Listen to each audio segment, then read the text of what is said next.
Welcome to another installment of Ask a Christian Strength Coach, where I answer your questions around building muscle, losing body fat, getting stronger, and overall becoming the strongest version of yourself. If this is your first time on the channel, my name is Tim Cruse. I am a strength coach and a nutritionist. I have a master's degree in sports nutrition, as well as 15 years as a strength coach, literally working from anywhere from kids all the way to Olympic athletes and Olympians. And one professional sports organization, specifically within the NBA. So I might have a touch of experience. Plus, I'm just a general freaking nerd when it comes to everything sports performance, nutrition, hypertrophy, fat loss, etc. So if this is your first time, please subscribe to the page and drop a comment, because this is where I get all of the questions that I answer is from YouTube, as well as my business Instagram page, which is Fit Couple U on Instagram, and Facebook, following Timothy Glenn Cruse, my government name. So let's go ahead and just dive straight in. I've got the questions queued up here on the side. First question. My doctor says my testosterone is normal, but I feel terrible. Are normal ranges even accurate for men anymore? So this is it's a very common thing that I deal with a lot of my older guy clients, so 35 and above. But I'll kind of answer this in two camps. First camp is no, the ranges have changed over time. So the way that they establish these ranges is just simply statistical averages, right? So they take the average population. So here in the United States, you're looking at men in your specific age range, and they take just the average and they make what's called a, well, I guess it's a Galveston distribution curve. I think it's just a bell curve, where they plot all of these points on, and we know the ranges. At least currently sit at around 250 nanograms per deciliter of fluid or blood, all the way up to around 750, 800 nanograms per deciliter of blood. And if you fall within that reference range, you're considered normal. But if we just reel back time, just as short as in the 1960s, 1970s, that range used to go all the way up to 1100. So if you came in with a 250, you would be considered hypogonadal. Also, if you came in with a testosterone count of 1100, you'd be considered, hey, you're pretty normal and you've got just really good high testosterone. Good for you. Now, there's a lot of things that can contribute to why the ranges have changed. But by and large, the main reason that they have changed is just going to be just purely around health. You know, men tend to be, for one, they tend to carry way more body fat than they used to on average. You know, the average man now does not work outside. We work at a desk in a computer. We don't get nearly as much physical activity, especially strenuous activity, versus back in the 1960s, 1970s. It was a lot more common for you to work outside. You know, construction work, carpentry, even agriculture was much bigger back then.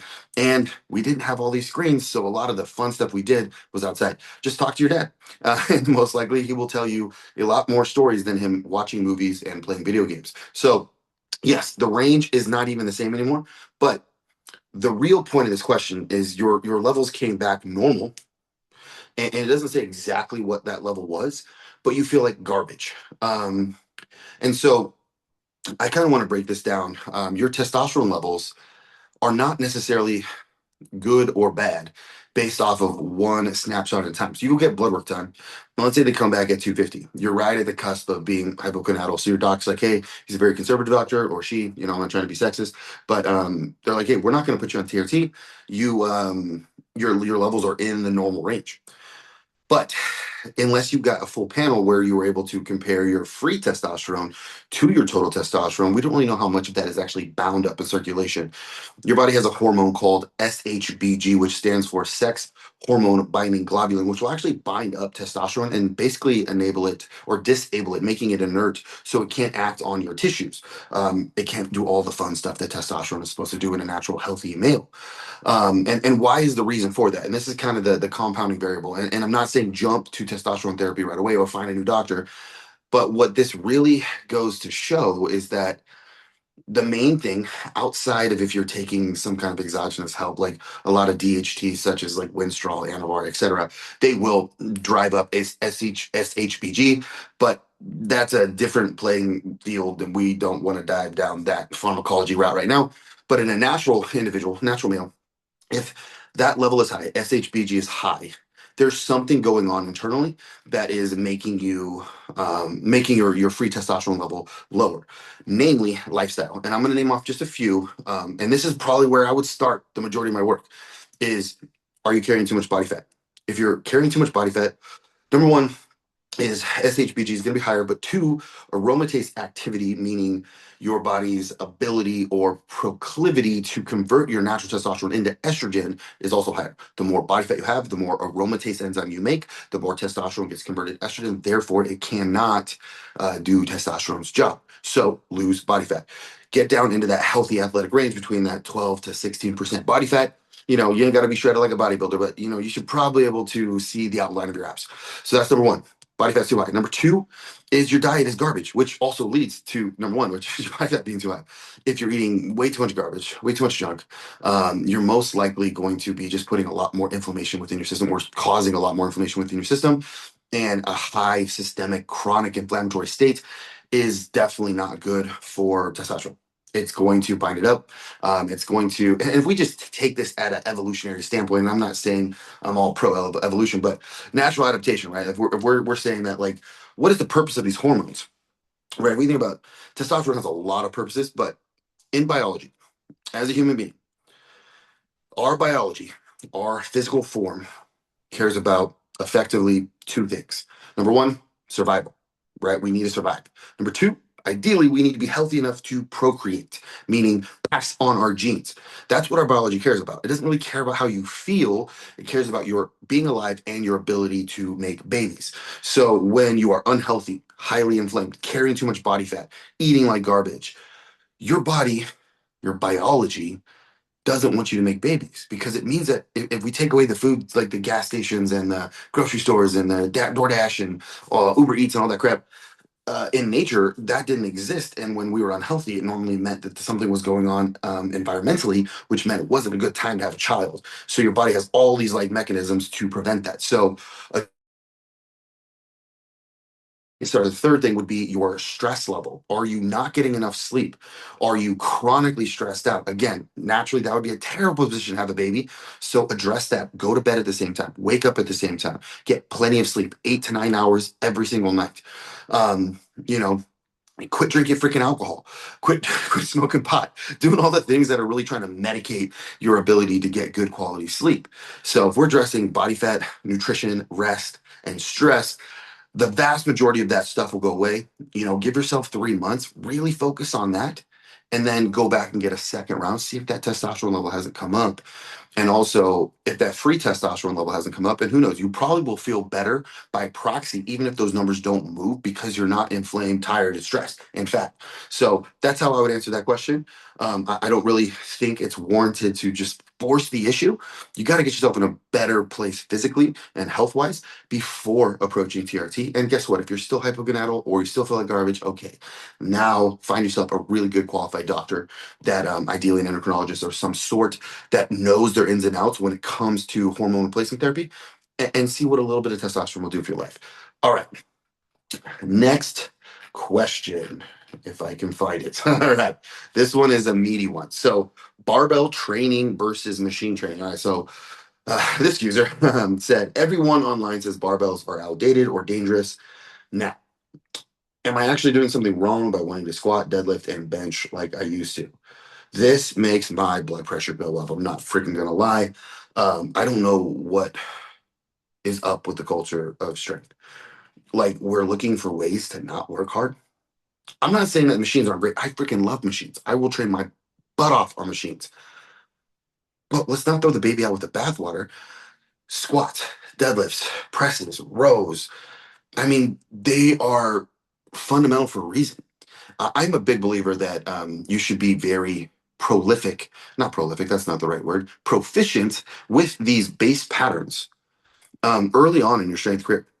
Meaning, if you're just getting into lifting, you should probably master the squat. You should probably master the deadlift. You should probably master some kind of press, whether it's an incline or a flat bench press. You should probably master a barbell row. And not because they're the best for building quads, back, chest, shoulders, triceps, but because as a whole unit, your entire body must become very strong and very stable in order to perform these movements. And you also have to be incredibly aware of your body's movement in space, right?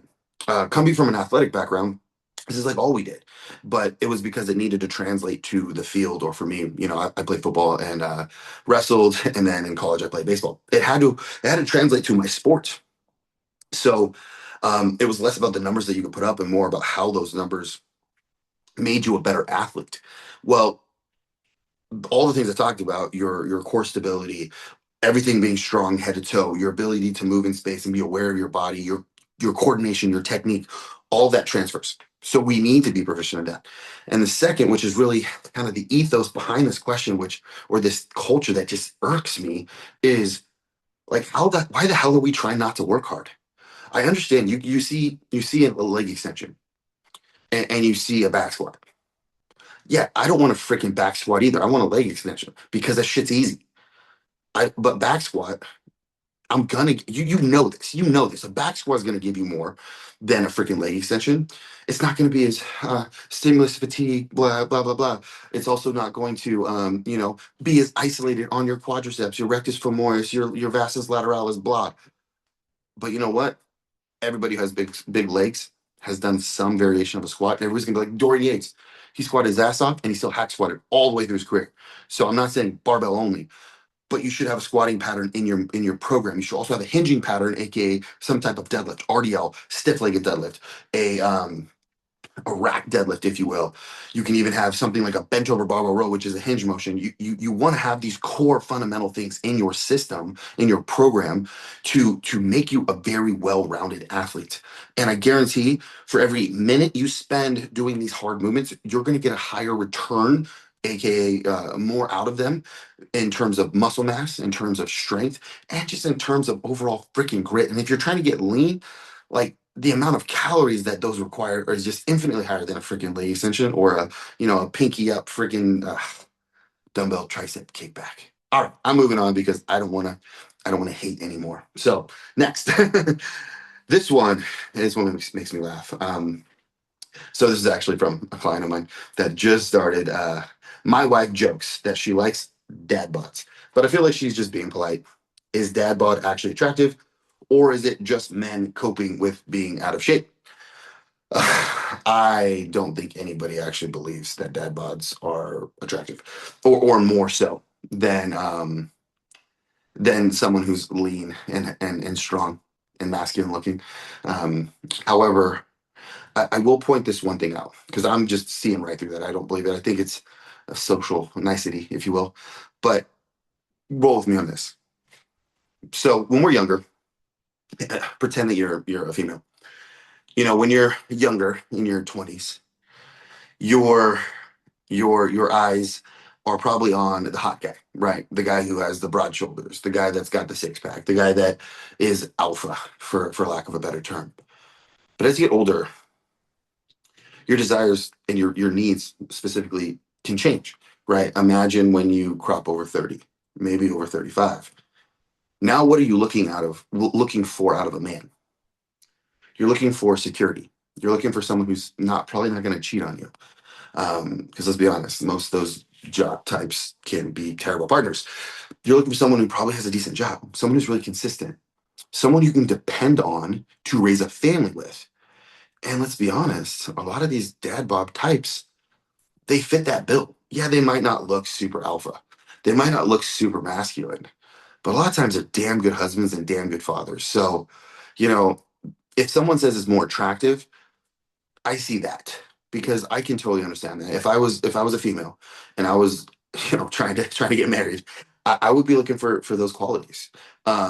And if I had to choose between the jock type who's jacked and tan and all the chicks love him and he's got an ego that's bigger than Mount Rushmore, um, and probably has the propensity to be a little bit unfaithful, versus the guy who maybe looks a little bit like Seth Rogen and maybe has some man boobs going on, but I know he's bringing home the bacon. I know he's always going to be there for me. I know I can talk to him at any time. He's not going to rip my head off, not figuratively, but metaphorically and emotionally. I know that he's going to be a stellar dad, and I know he's not going anywhere. He's a rock. I'm choosing the Seth Rogen type. every day of the week. So that's kind of how I like to conceptualize it. So I'm still going to go for both. I want to be the jag dad that also is very good husband and a very good father as well. All right, next question. I'm only 37 and I feel tired all the time. Is this just getting older or is something actually wrong with me? Boy, I gotta be honest. If you're gonna send questions in, give me just a little bit of context because 37 could mean, I mean, obviously that's your age, but like, what else is going on? Like, I'm 37 years old. And certain parts of the year, I am freaking tired all the time. When I'm at the dog end of a contest prep and I'm eating, very low food and doing very high output, 2 a day cardio sessions plus long training sessions, plus my body fat is sub 5%. Yeah, I'm tired all the time, but that's normal. You should feel that way when you're in that state. Um, so okay, if I'm feeling tired all the time, I'm going to go through a checklist in my head just so I can give some clarity to this answer or at least a framework to approach it. If I'm chronically tired, the very first thing that I'm going to look at is probably my circadian rhythm, my sleep cycle. Am I going to bed on time every night? Am I waking up at a similar time every single day? Am I giving myself a fighting chance to get 8 hours of sleep a night? You would be surprised at how many people I work with, and I'm like, how's your sleep? And they're like, oh man, it's not good. And then you find out they're like going to bed at like 1 o'clock in the morning and waking up at 6. It's like you're not even giving yourself a chance to get good sleep. Like you're setting yourself up to lose. And it's one thing if you're pulling like 2 jobs or whatever, and you just don't have that much time. But it's another thing when you're home watching Netflix or doom scrolling on freaking Instagram, and you just aren't going to bed. Like set yourself up. And actually, this is where the first stage of discipline comes in. Is like set an alarm on your phone, go to bed when that alarm goes off. Like I literally had this for well over a year as I was getting ready for this last contest. And my alarm would go off at 8:30 o'clock at night. And it would say, if you want to win, go to bed. And when it would go off, I would get up, stop whatever the hell I'm doing. Most of the time I'm freaking working. And I would go start my nighttime routine, which is my number two thing along with sleep. Is you want to have a very predictable, a very relaxing routine at night. And this is very Pavlovian in nature. So think about Pavlov's dog. Every time you ring the bell, the dog's mouth would salivate because he was conditioned to know that every time the bell rang, food was coming, right? So you want to do that with your sleep. Set up a routine. Just have it be specific to you. It doesn't have to be crazy elaborate. It doesn't have to be any Brian Johnson, like, live forever kind of crap. But, just make it routine. Make it routine. So for me, that looks very simple. Lights get turned off. I'm gonna go brush my teeth. I'm going to do all my nighttime stuff. I wear CPAP, so I'm filling up my CPAP. I am getting in bed. My wife and I are going to read a little bit of the Bible. We're going to pray. I'm probably going to snuggle with my dog, Rue. And then lights are off before 9, right? So that is every single night. And then the same thing is in the morning. Like your morning routine is just as important for sleep quality as the nighttime routine. So in the morning, how quickly are you getting up and getting outside and getting some blue light in your life? For me, I get up in the morning, 6 o'clock. First thing I do, head outside. I've got a good 30 minutes of, it's like a double dip. I do cardio in the morning, 30 minutes. If it's good weather, I'm outside, on the trails. And if it's not, I'm on the treadmill. But at the same time, I'm listening to a devotional or a sermon in my ear. So I'm kind of waking my brain up in a very good way, but I'm also waking my body up in a very good way. By the time I come home, my wife can attest to this, I'm a different human than when I first woke up. And if I do that, my sleep that night is always going to be much better than if I don't do that. If I wake up and I'm rushed because I woke up late, I'm trying to get, shit ready for work, it's a totally different game. So sleep is the first thing I look at. Second would probably be a tie between your diet and your activity level, aka are you working like hard, like training, like physically working out? So the diet, are you eating anything, consuming anything that is going to impair your sleep? So this is all just going to kind of come back to our sleep. Are you making sure that you're, not bloated, whatever, before you go to bed? Or making sure you're not consuming alcohol at least 3 hours before bed. I would just say cut alcohol completely out, but we want to make sure we at least have it 3 hours before going to bed because it will impact our ability to go into REM sleep, which is where a lot of that brain healing and restoration happens. Am I making sure that stimulants are staying at least 6 hours, if not 12 hours away from bed? We don't want any caffeine in our system as we go to bed, even if we don't feel it. Like if you take a pre-workout drink at 4 o'clock in the afternoon, you might not feel it at 9 o'clock when you go to bed, but trust me, it is still in your system and it's still impacting your ability to fall asleep. So that is the nutrition side. Obviously, when it comes to, are you inflamed? Are you eating anything that's causing bloating, gas? A lot of that is just very nuanced and trial and error. But a general rule of thumb is if you're if you can pick it or kill it, it's probably pretty good. Make sure every meal is anchored with a good lean protein source, and just stay away from garbage. And I don't have to explain to you what garbage is. Everybody knows what garbage is. We just, we choose to eat it instead. So, and then on the training side, this is actually something that I definitely see a lot is if you're not really exerting yourself hard, you're absolutely, you're missing out. Just from, not from just a mental fortitude standpoint and a physical change standpoint, but getting to that good state of exhaustion when you just really, really push the envelope in the gym. um, your ability to fall asleep is so much better. I don't know how to say it any other way. So I would challenge you to train your butt off every single day. You'll feel better about yourself as a man, and you'll probably sleep better too. And then outside of that, the other things I would think of is honestly just the environment that you're in. Who are you surrounding yourself with? And this kind of bleeds into everything. But are you fighting with your spouse before you go to bed? Are you on freaking Instagram getting into you know comment wars with trolls on your social media page? Are you reading really things like on Facebook that are irritating you, like political news and stuff like that? Like stop that shit. Like cut that off. Like that is not going to do anything but drive your sympathetic nervous system up, get you awake, and really just kind of drive that fight or flight response, which is the opposite of rest and digest. So we want to just minimize that, if not completely cut it out. So pretty basic stuff there. But if you have more specific questions, feel free to drop your specific scenario and maybe we can troubleshoot it. All right, next. And this is the last question. And this one I left for last on purpose because it is a little bit of a divisive topic. So is it unbiblical to train for aesthetics? I want to look good and be strong, but I don't want my motives to be vain. All right. So I have my opinions on this, and the Bible is pretty specific when it comes to your heart posture and what you should be chasing. I don't think there's anything wrong with wanting to look good and be confident in your own skin. I don't think there's anything wrong to, hey, I'm just trying to build my delts up a little bit. I'm trying to get a little bit bigger arms. Um, the problem here lies is when that becomes your idol and your main driving force, right? Or even your driving force.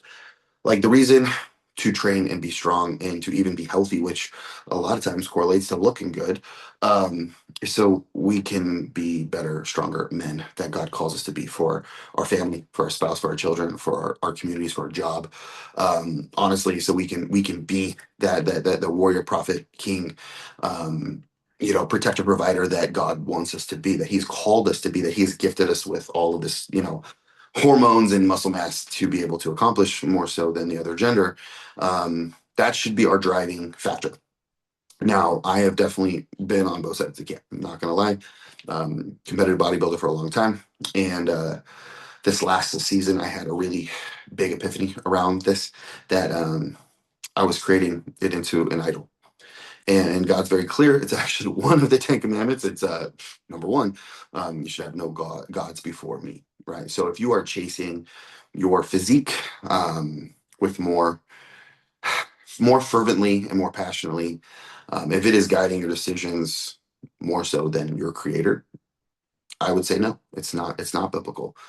But if you're doing it so that way you can be all that your creator, calls you to be, then yeah, it's probably not a bad thing at all. So, kind of a fine line there to balance. But honestly, most people, unless you're talking about like physique competitors, well, vanity is just, I guess, it's a little bit more prolific or pro. I'm blanking on the word right now. It perpetuates through all genders, men and women alike. So we just show it a little differently because we want to be jacked and strong, and women want to be thin and toned. So, yeah, I'd be curious to know what you guys' thoughts on this. I'm not saying that I'm right, but I do stand by what the Bible says as far as you should not have any gods before me. And I do know that my own personal struggles with bodybuilding and creating that into an idol and a god in my life, and how deleterious it's been, especially on my relationships, especially with like me and my family or me and my spouse. Like it can be very eroding. So and God really humbled me in that this year. So it's something that I am still growing in, and until I can address that at a heart level, I'm not going to compete anymore, because I don't think that it's something that is good for my heart, my soul, and sure shit not good for my spouse, until I can really handle that as a man of God. And I know it's possible. I know people who do, but right now that's not who I am. And so I'm just living out what God is calling me to do, and that's just to be the guy who's big, strong, and scary. So that way his when his daughters have little boys come over to date her, I just have to sit there and they're just scared and they don't want to do anything. So that's my goal. All right, guys, that was the 5 questions. Make sure to drop your questions in the comment below. Also, like, comment, subscribe, all the YouTube algorithm things, and I will see you on next week's episode of Ask a Christian Strength Coach.